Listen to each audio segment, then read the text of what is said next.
Jim Griffiths, and I'm a creative producer and writer at Mediatonic. I was originally working as a journalist for a car magazine, writing about engines, and then I bumped into one of the guys I'd been at university with. We'd done karate together, and he'd now started his own company and was looking for a writer because they'd just signed a game with Adult Swim, who make, the funny, US TV shows. So they needed somebody who fancied themselves as like a funny writer. So I got like a trial there, and so for the first month or so I was working, or 2 months I was working like my day job, writing on the magazine, and then I'd come home and work from 7 o'clock in the evening to 1 o'clock in the morning on the game script for this new game, which was Amateur Surgeon. And then when that came out, it did well, and then a producer role came up at Mediatonic, and I applied for it, and then that was how I got my big break. So Mediatonic, where our strengths lie, is we take a lot of pride and spend a lot of effort on trying to make sure that with our games we have strong characters and stories, and that they really support and enhance the central gameplay.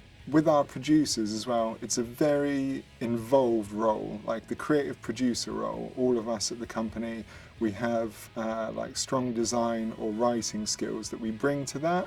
So we are constantly also trying to help direct the flow of the game and make sure that everything is building to one central vision.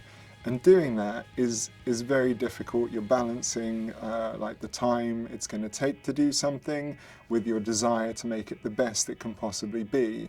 And because you're holding both of those roles at the same time, it's quite conflicting for the person in the middle there. But when we succeed with that and we get these games that sort of people enjoy while they're playing them, and then hopefully they also stick in their minds afterwards, because we've gone that extra mile to try and really get those two things to combine well, then that's when it's most satisfying.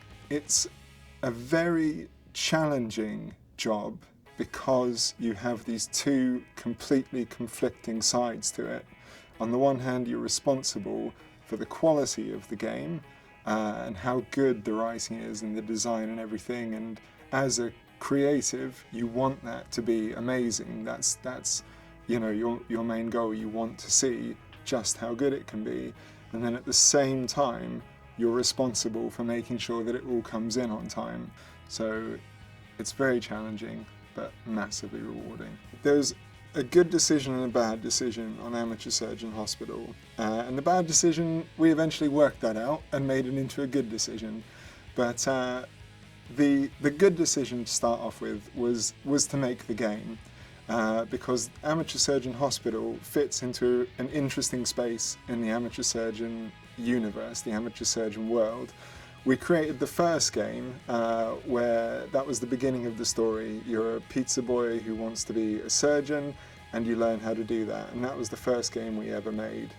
So you're a 19-year-old kid wanting to be a surgeon, and that was a point-and-click operation style game. And then when we made Amateur Surgeon 2, we jumped 50 years into the future, and we had Alan at the end of his life and everything had gone horribly wrong, and now he's trying to regain his skills as a surgeon. So you play that game, and both of these were the operation style Flash games and iPhone games, but they were very action-based, twitchy kind of games. In those games we referenced this idea that Alan had created an entire franchise of hospitals, and there were hundreds and thousands of them, and that was when he was at the peak of his powers. And we only ever intended to make that as just part of the background lore. And then as Facebook, which is part of the more difficult decision we made, as Facebook became popular and we wanted to make a game for Facebook, we saw this opportunity to actually make it so all these hospitals that we'd referenced in the lore, we would actually hopefully get 10,000 people creating a hospital. So we would have actually a physical representation of just this one sentence that had been in the other game. So to make the game in this way on the Facebook platform was, I think, just like one of the best decisions we could have made. It was really interesting. The decision that was more difficult was at the beginning, I very much wanted to make it a deeper, more involved and complicated simulation game. We had a lot of our inspiration from Theme Hospital, which are very, hardcore, deep detail and everything.